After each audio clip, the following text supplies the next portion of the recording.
कथा कीर्तन। जो लोग अपना समय कथा कीर्तन में बिताते हैं वे मुबारक हैं, क्योंकि वे भवसागर से आप तरते हैं और दूसरों को भी तारते हैं। जो सिर्फ अपने खुद के लाभ के लिए कोई काम करते हैं वे सफलता की सच्ची सूरत नहीं देख पाते हैं, क्योंकि कुदरत में स्वार्थ का सवाल कहीं किसी मौके पर नहीं आता। सब एक दूसरे के साथ गुथे हुए हैं। सब अपनी हैसियत को रखते हुए एक दूसरे के मोहताज बने हुए हैं। दूर क्यों जाते हो? खुद को देख लो। आँख है, नाक है, कान है, हाथ पाँव सब है। सब अलग अलग भी हैं और सब मिले जुले भी हैं। कौन सा काम है जिसमें यह सब अंग काम नहीं करते? अगर सबके सब शरीक न हो तो कुछ काम न कर सकोगे और न काम करने का फल किसी को नसीब होगा। शरीर के किसी एक काम को ले लो, जैसे खाना खाना एक काम है।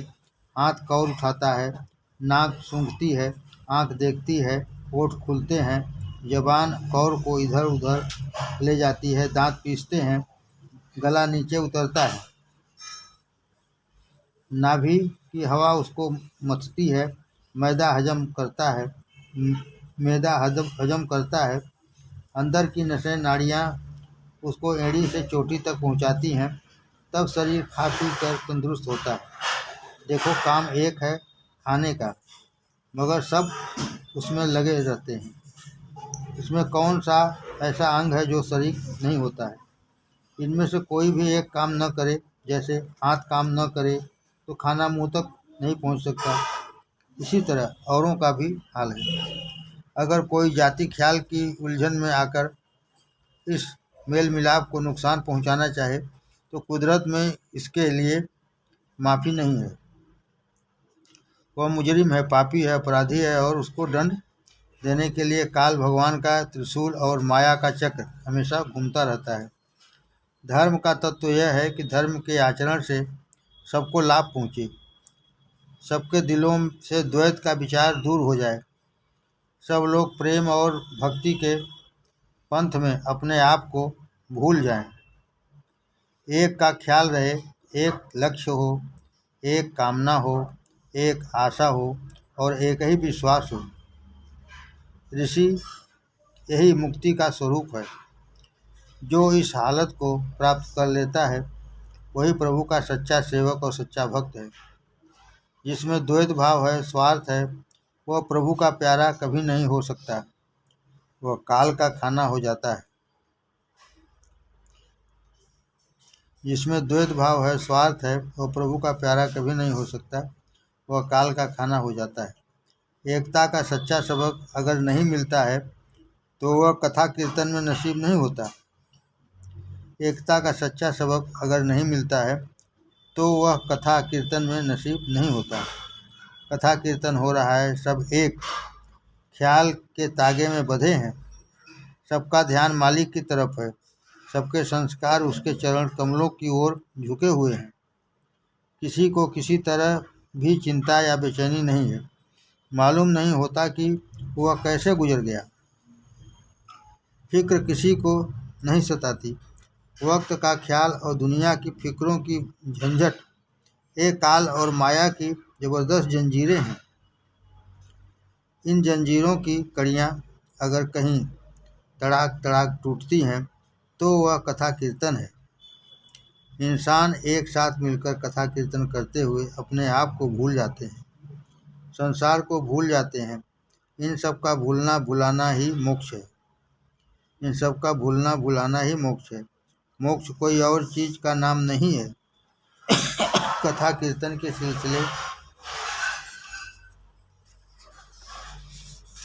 सिलसिले में हम इस प्रकार प्रार्थना कर सकते हैं कि ऐ मेरे प्रभु, तू इस तरह मेरा प्यारा बन जा जैसे कामी आदमी अपनी पत्नी के वो प्यार करता है। ऐ मेरे सच्चे प्रियतम, तू मेरे दिल में इस तरह बस जा जैसे कंगाल के दिल में धन दौलत की ख्वाहिश होती है। ऐ मेरे स्वामी, तू मेरा समुद्र हो और मैं मछली की तरह तुझ में रहता हुआ तेरे दर्शन का सुख अनुभव करता रहूं। एक क्षण के लिए भी तुझसे अलग न हूँ। मुझे अपने सौंदर्य दीप का पतंगा बना ले। मेरे बाल व पर जल जाएं, इसकी जरा भी चिंता नहीं। मेरी हस्ती तेरी हस्ती से मिलकर एक हो जाए। मुझ में और तुझ में कोई फर्क न रहे। मेरे प्राणों के प्राण जगदीश्वर, तू मेरा प्राण हो जा। मेरी श्वास श्वास तेरी हो। तू मेरी आँख बन जा और मैं सबको तेरी आँखों से देखूं। तू मेरे हाथों में समा जा और मैं तेरी ताकत से तेरे भक्तों और प्राणी मात्र की सेवा करूं। तू मेरे हाथों में समा जा और मैं तेरी ताकत से तेरे भक्तों और प्राणी मात्र की सेवा करूं। मैं आप न रहूं, तू ही तू रहे। यह मेरापन सब तेरे चरणों पर निछावर हो जाए। जिधर निगाह जाए तेरे सिवा कुछ और नजर न आवे। जिधर ख्याल जाए तू ही सब में रमा हुआ मालूम पड़े। ऐसी हालत कहाँ पैदा होती है कथा कीर्तन में? यह हालत कैसे आती है? कथा कीर्तन से कथा सुन रहे हैं, आँख से आंसू बह रहे हैं, मन गदगद है, चित्त प्रसन्न है, कीर्तन कर रहे हैं, भगवान की स्तुति गा रहे हैं। मन रूहानियत के ऊंचे तबके में चक्कर लगा रहा है। आँख नाक कान सारे अंग उसी एक के ख्याल में मस्त है। इस समय संसार कहाँ है? कोई बतावे तो सही। इस वक्त माया के दुख और संताप कहाँ है? कोई उसका रूप दिखावे तो सही। यह कथा कीर्तन की महिमा है, यह उसका महत्व है। धन्य हैं वे लोग जो अपने समय का कुछ हिस्सा कथा कीर्तन में लगाते हैं। कथा कीर्तन का महत्व कोई क्या बतावे।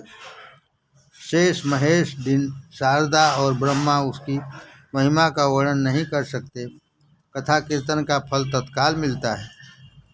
कथा कीर्तन का फल तत्काल मिलता है, प्रतीक्षा नहीं करनी पड़ती। महात्मा तुलसीदास जी ने ठीक ही कहा है, मज्जन फल देखूं तत्काला, होय काग पिक बकहूँ मराला। अर्थात नहाने का फल तत्काल मिलता है, चाहे सूरत शकल भले ही न बदले, मगर आदतों में उसी वक्त फर्क आ जाता है।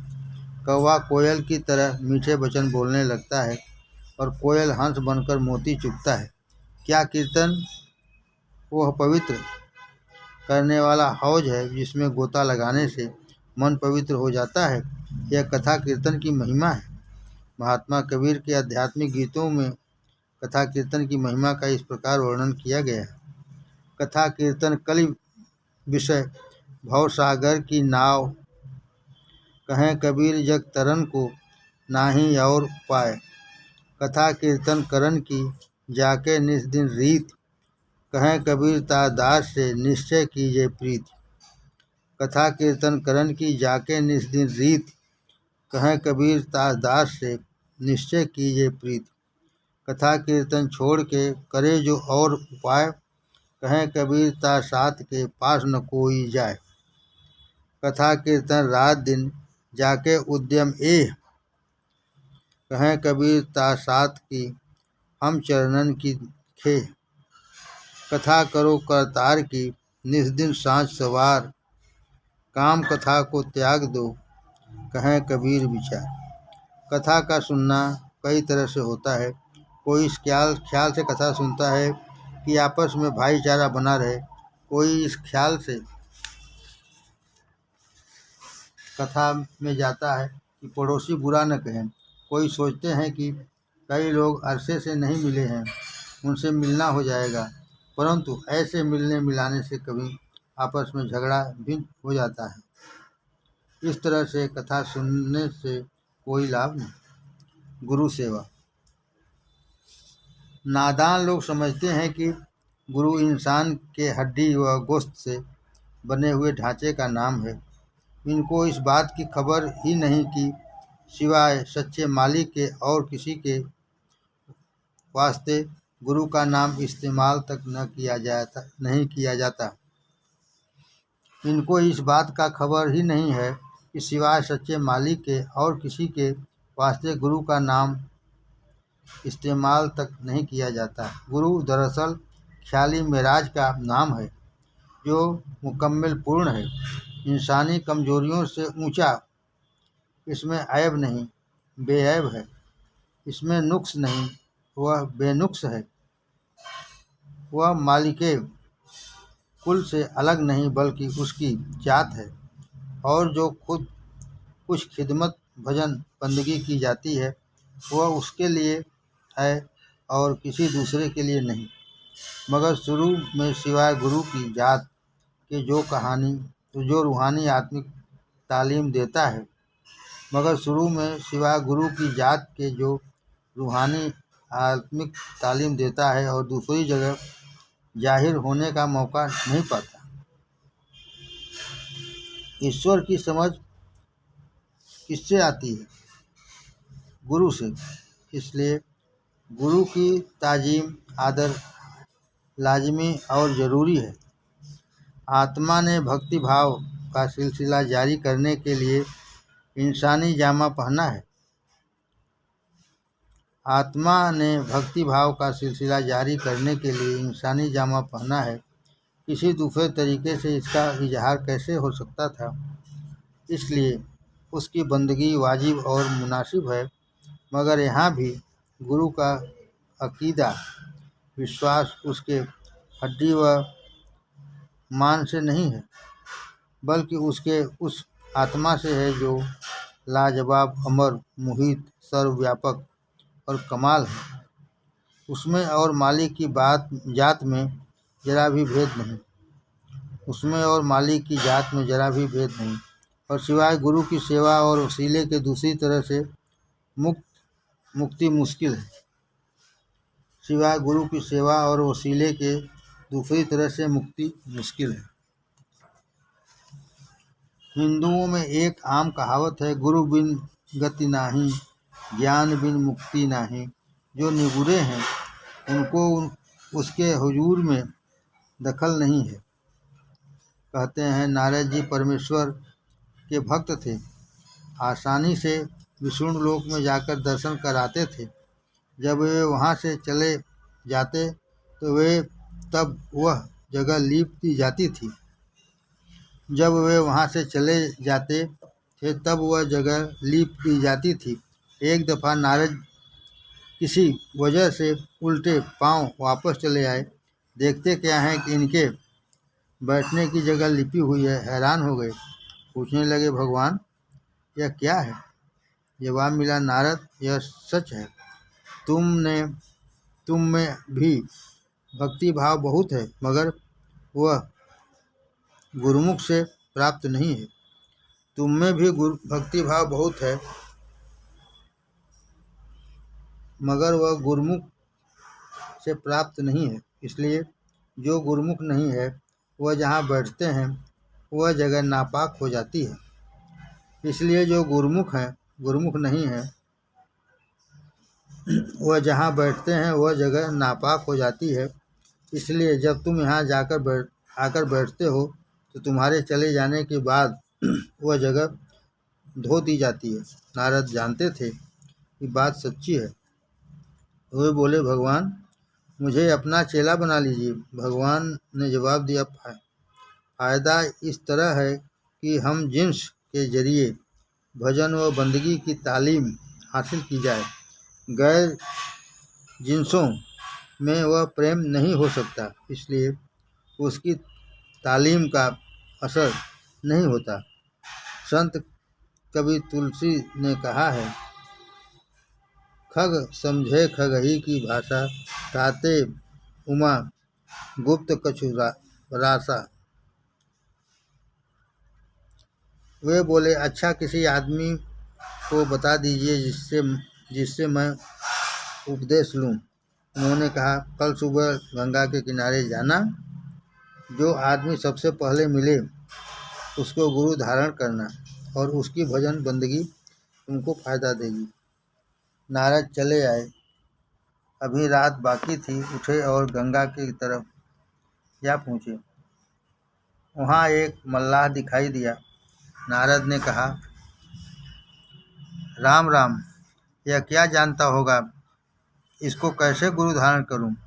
आंख मुंह बनाकर वापस लौटे। आवाज आई, ऐ नादान, गुरु धारण करने आया था, भगवान की बात पर भी प्रतीत नहीं। अब तो नारद को ताज्जुब हुआ, समझे कोई त्रिकालदर्शी ऋषि हैं। आकर नमस्कार किया और उससे दीक्षा ली। नारद ने पूछा, भगवान, गुरु हासिल करने का सबब क्या है? जवाब मिला, इंसान में मेरा तेरापन बहुत है। वह सब में मन का गुलाम है। वह अपने मन का गुलाम है।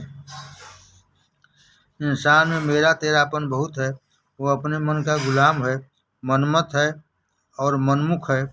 गुरु की खिदमत में जाने से मनमुखता जाती रहती है और गुरुमुखता की दृष्टि लेकर परामर्श कमाया जाता है। इसमें खौफ डर नहीं होता, क्योंकि पाकी और पाकीजगी का संस्कार सीना व सीना दाखिल होकर अपना काम आसानी से कर जाता है। इसमें खौफ नहीं होता, क्योंकि पाकी और पाकीजगी का संस्कार सीना व सीना दाखिल होकर अपना काम आसानी से कर जाता है और किसी तरह का विघ्न नहीं होने पाता। यह किस्सा है, हो सकता है कि सही हो या यूं ही किसी ने गढ़ लिया हो, मगर बात सच्ची है। बगैर गुरु के रास्ता चलना कठिन है। अव्वल तो यूं ही सारी उम्र भटकते भटकते गुजरेगी, कुछ हाथ न आवेगा। दूसरे मेरा तेरा पना की जड़ न कटेगी और काल और माया के बंधन से रिहाई, छुटकारा न मिलेगी। इसी के बारे में कबीर साहब ने लिखा है, वस्तु कहीं ढूंढे कहीं, कहीं विधि आवे हाथ। कहें कबीर तब पाइए, जब भेदी लीजिए साथ। भेदी लीना साथ कर, दीनी वस्तु लखाए। कोटि जन्म का पंथ था, पल में पहुँचा जाए। जिसको गुरु प्राप्त हो गए हैं वह धन्य है, उसका काम बना हुआ है। अगर आज नहीं तो कल वह मोक्ष और उत्तम पद का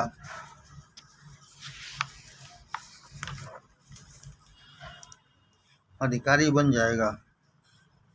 बगैर गुरु के काम करते हैं उनके हाथ कुछ नहीं लगता। जो बगैर गुरु के काम करते हैं उनके हाथ कुछ नहीं लगता, कुछ नहीं आएगा।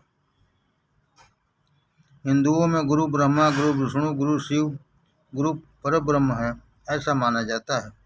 मगर दुनिया में और जगह भी गुरु को इस नज़र से देखा जाता है, बशर्ते कि वहाँ कुछ रूहानियत की तालीम हो। जहाँ रूहानियत नहीं, वहाँ मालिक की पूजा नहीं की जाती। वहाँ मजहब का मकसद कुछ और हुआ करता है। सूफियों में गुरु का दर्जा ईश्वर के बराबर माना जाता है। सुनिए मौलाना रूम क्या फरमाते हैं, हर के ख्वाहद हम नसीनी बा खुदा, गो नसीनी अंदर हुजूरे औलिया, हम नसीनी सायते बा औलिया, बेहतर अज सद साला ताअत बेरिया। अर्थ, जो कोई खुदा के साथ बैठना चाहता है, उससे कहो कि वह औलिया लोगों में बैठे। औलियाओं के साथ घड़ी भर बैठना 100 साल तक सच्चे दिल से इबादत पूजा करने से भी बेहतर है। जो कोई खुदा के साथ बैठना चाहता है, उससे कहो कि वह औलिया लोगों में बैठे। औलियाओं के साथ घड़ी भर बैठना 100 साल तक सच्चे दिल से इबादत पूजा करने से भी बेहतर है।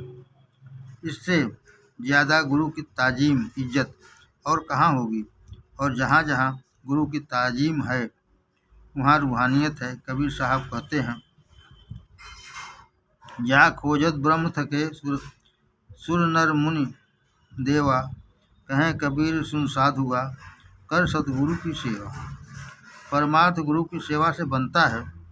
सत्संग की महिमा आप सुन चुके हैं। जो गुरु की खिदमत सच्चे दिल से करते हैं उनकी महिमा इससे भी बड़ी है। जो गुरु की खिदमत सच्चे दिल से करते हैं उनकी महिमा इससे भी बड़ी है। ऐसे लोग दुनिया के मखदूम, पूज्य और बुजुर्ग होते हैं। जो गुरु पर अपने तन मन को वार देता है उसमें अनानियत, खुदी की जड़ नहीं रहती। लेकिन गुरु का सेवक होना मुश्किल है। गुरु भक्ति अति कठिन है। ज्यों खाड़े की धार, डिगमिगे सो गिर पड़े, निश्चल उतरे पार। सेवक की तारीफ में हम खुद क्या कहें। महात्माओं ने जो कुछ कहा है वही सुनाते हैं। सेवक सेवा में रहे, अंत कहूँ नहीं जाए। दुख सुख ऊपर सहे, कहें कबीर समझाए। दुख सुख ऊपर सहे, कहें कबीर समझाए। फल कारण सेवा करे, तजे न मन से काम। फल कारण सेवा करे, तजे न मन से काम। कहें कबीर सेवक नहीं, चाहे चौगुना दाम। धर्म करना और अकर्ता बना रहना, बंधन में आज़ादी और आज़ादी में बंधन, यह सेवक का लक्षण है। कर्म करना, अकर्ता बना रहना, बंधन में आज़ादी और आज़ादी में बंधन, यह सेवक का लक्षण है। कितना कठिन काम है। गुरु जिस पर दया करे वह सेवक हो सकता है। सेवक को गुरु पर पूरी श्रद्धा हो तब काम बनता है। और अगर स्कूल के मास्टरों का सा हाल है तो बस हो चुका। कथा गुरु अमरदास की। गुरु अमरदास जी बूढ़े थे मगर बड़े शौक से गुरु की सेवा किया करते थे। उनका रोज का मामूल था, सुबह की ही नदी से पानी भर लाते और गुरु को नहलाते थे। जाते वक्त पीठ गुरु की तरफ नहीं होने देते थे। इसको बेअदबी समझते थे। एक दिन पानी ज़्यादा बरसा, राह बंद हो गई। नदी, नाले, सड़क, पगडंडी सब पानी से भर गए। मगर गुरु के भक्त को अपना काम करना था। अभी रात बाकी थी। उठे, खड़े हुए, बरसते हुए पानी में नदी पर गए। मिट्टी का घड़ा किसी तरह भरा और भजन गाते हुए वापस चले। जब गुरुद्वारे के करीब पहुँचे, अमरदास जी गिर पड़े। अभी रात भी बाकी थी, पानी भी बरस रहा था। मगर वाह, ये ख्याल, गिरे तो गिरे मगर घड़े को ढकेलने नहीं दिया। घड़े को ढलकने नहीं दिया। धमाके की आवाज़ हुई। पास ही जुलाहे का घर था। वह बोला, कोई शख्स गिरा है या कोई कुत्ता कूदा है। उसकी औरत बोली, इस अंधेरी खौफनाक रात में अमरू बेचारे के सिवा कौन उठता होगा। वही गरीब दुखिया पानी लेने जाता है, वही गिरा होगा। किसी तरह यह बातें गुरु साहब ने सुन ली। अमरदास जी घड़ा लेकर पहुँचे, गुरु को स्नान कराया और जब वे ध्यान में गए, आप ही भजन करने लगे। सुबह हुई, दरबार लगा। गुरु जी ने हुक्म दिया, जुलाहिनी को लाओ।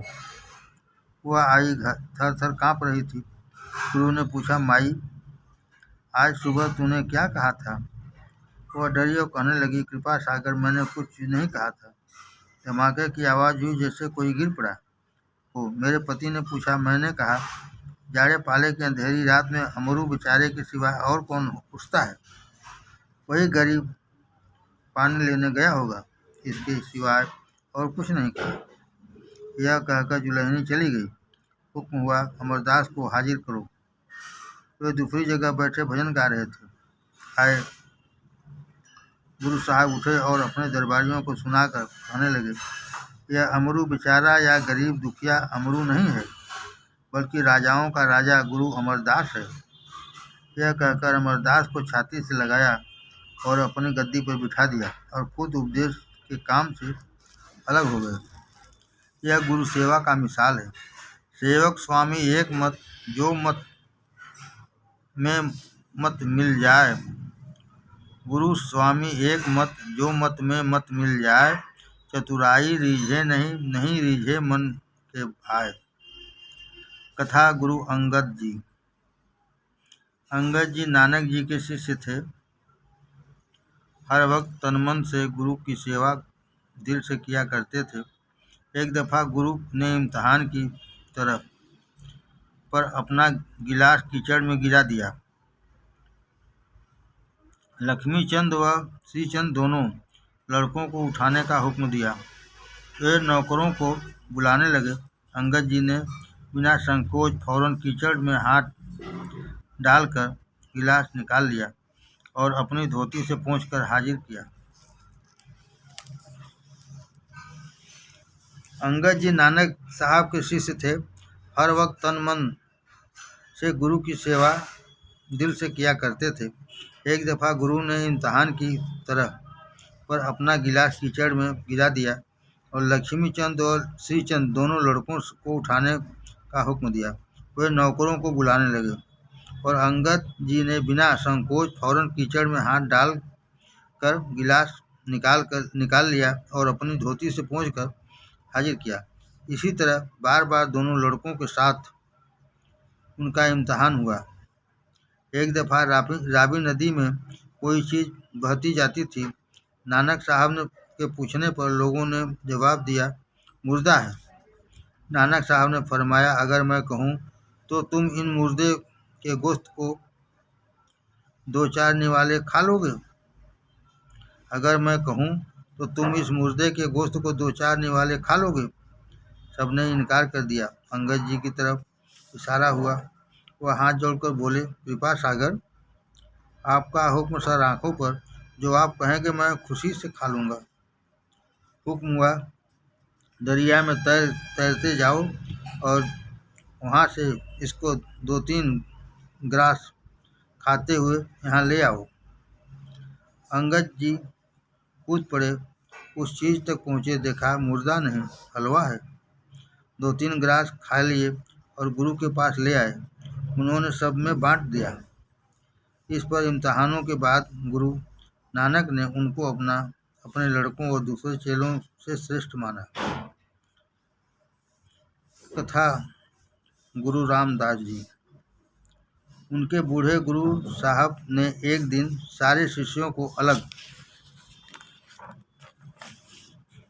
अलग चबूतरा बनाने का हुक्म दिया। सबने बनाया। गुरुजी ने सबको मिटवा दिया और फिर बनाने का हुक्म दिया। कई दफ़ा चबूतरे बने और बिगड़े। जो लोग उगता गए कहने लगे, यह बूढ़ा सठिया गया है, इसकी मति मारी गई है, और फिर उनका हुक्म नहीं माना। मगर रामदास जी बराबर हुक्म बजाते रहे और कभी चेहरे पर जरा सल तक नहीं आने दिया। शिकन तक नहीं आने दिया। न दिल को फिक्र हुई। आखिर गुरुजी ने पूछा, क्यों रामदास, और सब तो भाग गए, तुम अब तक क्यों चबूतरा बनाते बिगाड़ते हो? क्या तुमको तकलीफ नहीं होती? वे हाथ बांध कर बोले, कृपा सागर, मैं सेवक हूँ, मेरा काम सेवा करना है, न कि उज्र और इतराज करना। एक बात तो यह है। दूसरी बात यह है कि मुझे इस चबूतरे से बनाने और बिगाड़ने में एक तरह की सेवा करने का मौका मिला है, जो दूसरी तरह शायद न मिलता। मैं जिस कदर आपका हुक्म बजा लाता हूँ, उतनी ही मुझ में पवित्रता आती जाती है। चबूतरा बने या बिगड़े, इससे मुझे क्या मतलब? मुझे तो आपके हुक्म की तालीम करने से काम है, और मैं मुबारक हूँ जिसको बार बार एक तरह की सेवा दी जाए। अगर सारी ज़िंदगी यही खिदमत मुझसे ली जाए, तब भी मैं न घबराऊँगा और बराबर आज्ञा पालन करता रहूँगा। गुरु साहब खुश हुए, छाती से लगाया और अपना गद्दी नशीन बनाया। सेवक सेवा में रहे, सेव करे दिन रात, कहे कबीर उस सेव का सम्मुख न ठहरात। कथा भानी जी। भानी जी एक गुरु साहब की लड़की थी। गुरु साहब नहा रहे थे। उन्होंने देखा तख्ते का पाया खिसक रहा है। ऐसा न हो कि गुरु साहब गिर पड़े और चोट आ जाए। झटपट अपना पाँव पाए की जगह लगा दिया। कील नोकदार थी, पाँव में घुस गई। जब तक गुरु साहब नहाते रहे, ए उसी हालत में चुपचाप बैठी रही। जब वे तख्ते से उतरे, देखा जमीन खून से लाल है।